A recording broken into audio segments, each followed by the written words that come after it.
Hello everyone, welcome back. Today we're going to be talking about AR-15 side folders, side folding adapters. The most common I think is this one from Law Tactical. Basically it's a hinge that you place,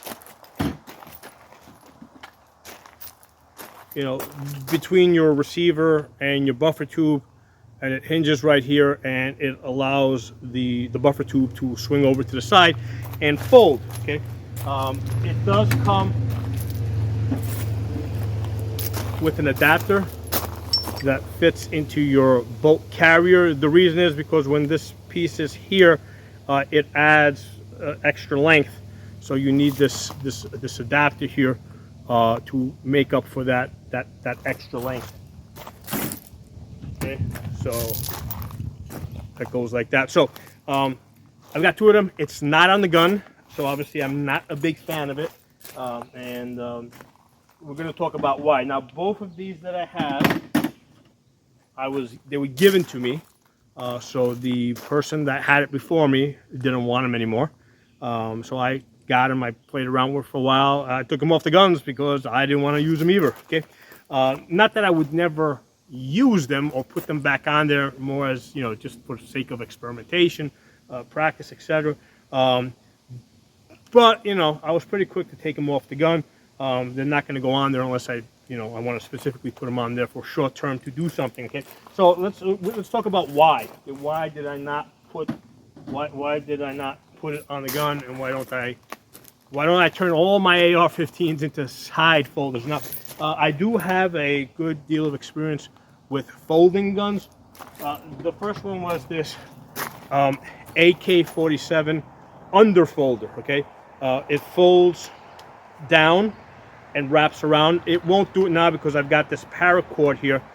The reason why I have this paracord here is because this thing is absolute torture on your face. Having this, so this paracord here sort of cushions this a little bit.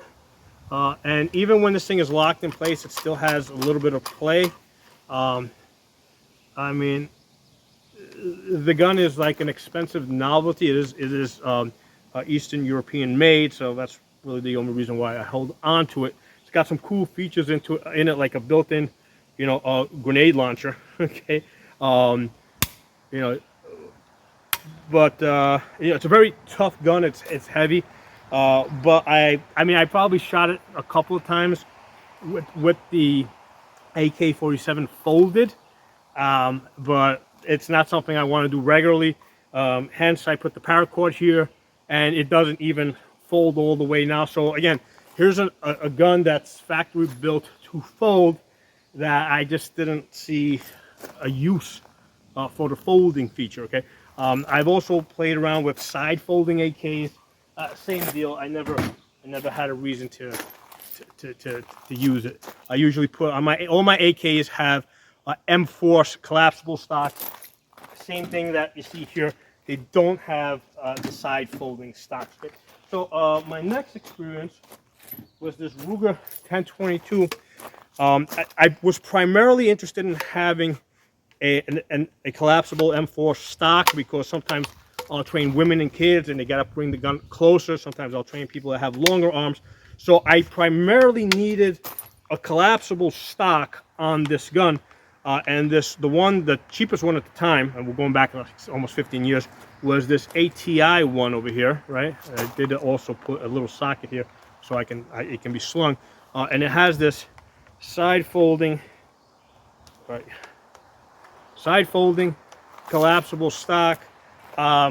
Not something, I think I might have shot it once or twice just to try it out. I mean, the gun obviously works with it folded like that. I've never had a reason for it. Okay, and we're going to talk about reasons why you may want to do this, and why I didn't think it made sense. Well, here's the thing. The reason why people usually want the side folder is so that they shorten up the gun, right? The issue that I find is when you shorten up the gun, it makes it wider.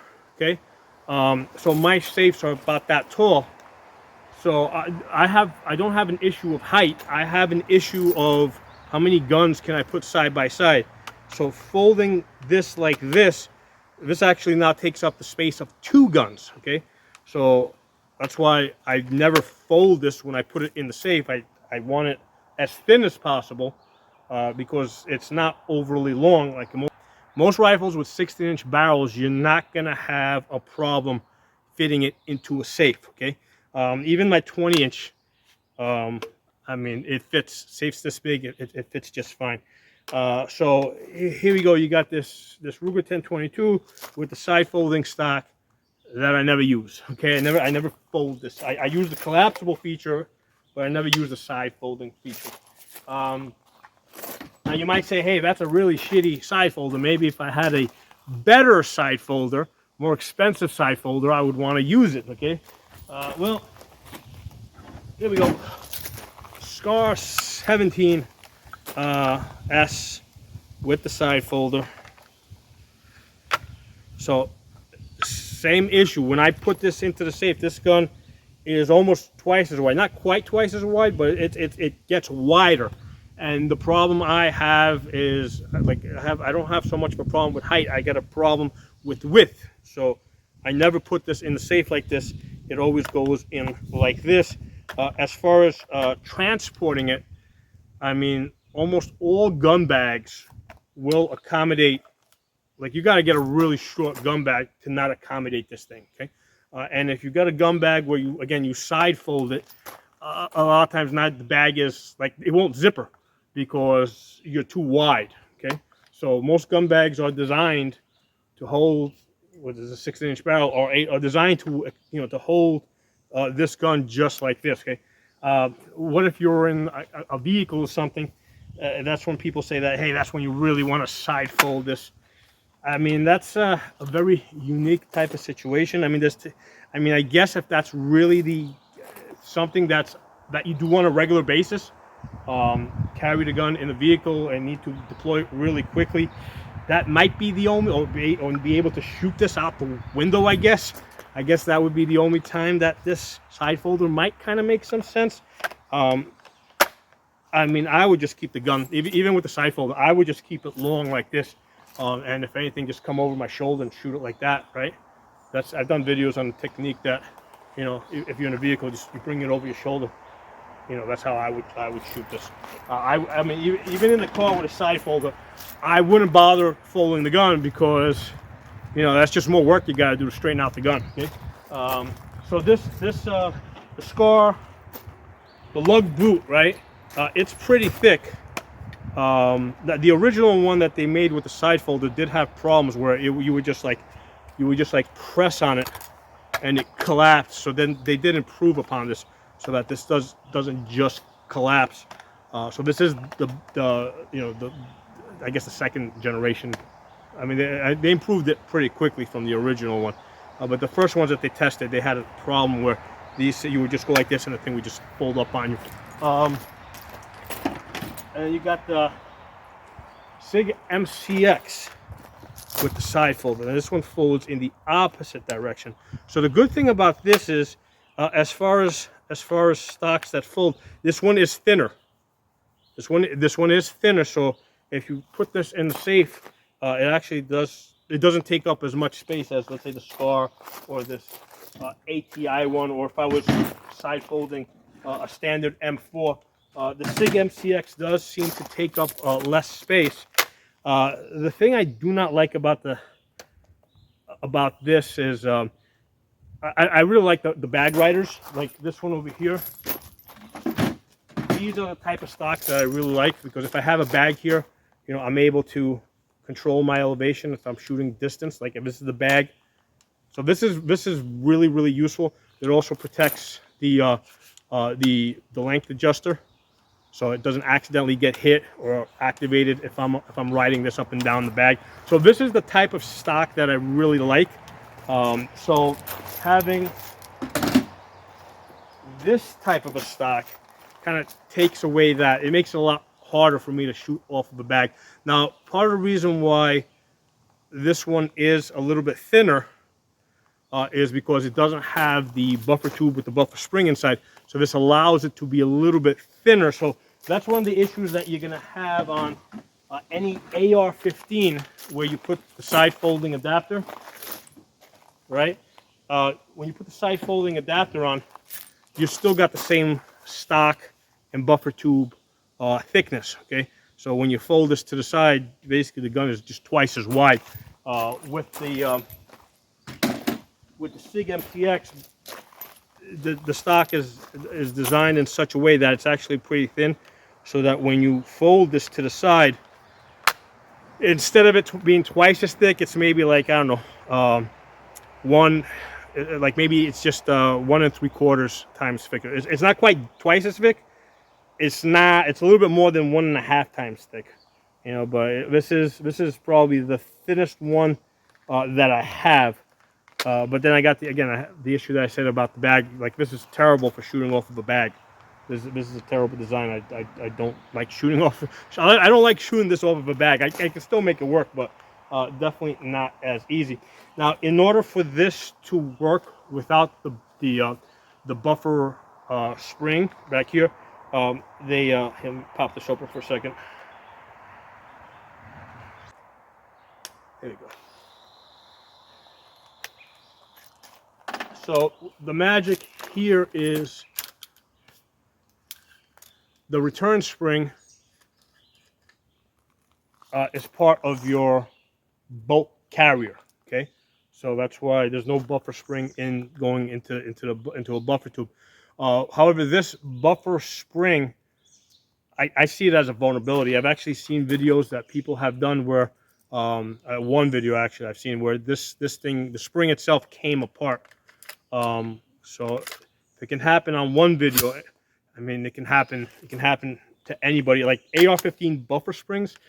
You know what, guys? I have shot lots of AR-15s. For over 15 years, I have probably shot well over 80,000 rounds on AR-15 platforms, between AR-9s, AR-15s, AR-10s.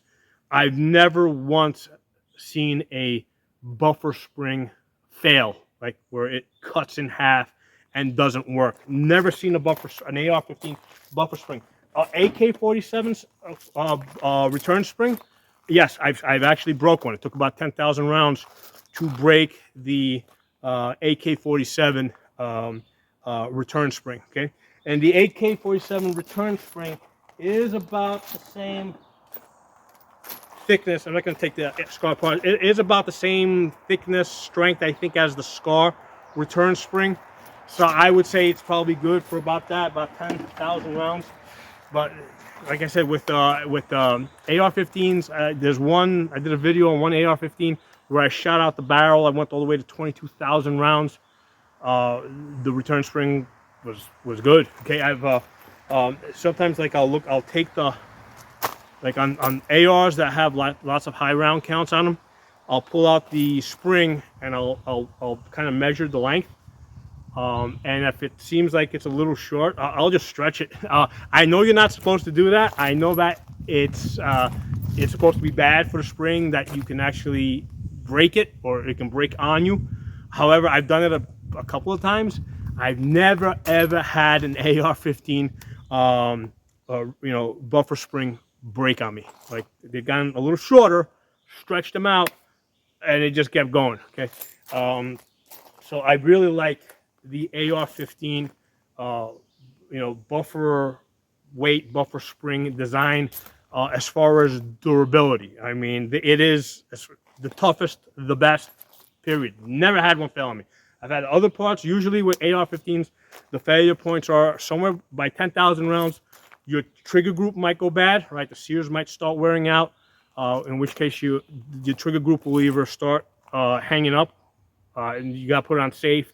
Put it on safe, off safe. It'll usually unstick it, or you'll start getting like 2 and 3 round bursts as your sear starts wearing out. So that's when you gotta change your. I just changed the whole trigger group. Other thing is, by 10,000 rounds, usually something in the bolt carrier will break. It's either a firing pin, extractor, gas rings. I've never broken a cam, but the cam can break. So those are the only failures that I have seen on AR-15s. The return spring, with all, like I said, I've shot over 8,000 rounds over 15 years. Never had one go bad where it was not usable. Never had one break in half like the one on the AK-47 did on me. Okay, so it's like, you know, I really like the AR-15 design. So if you have to have a side folder, it's a good point for, hey, maybe this is a good solution for you.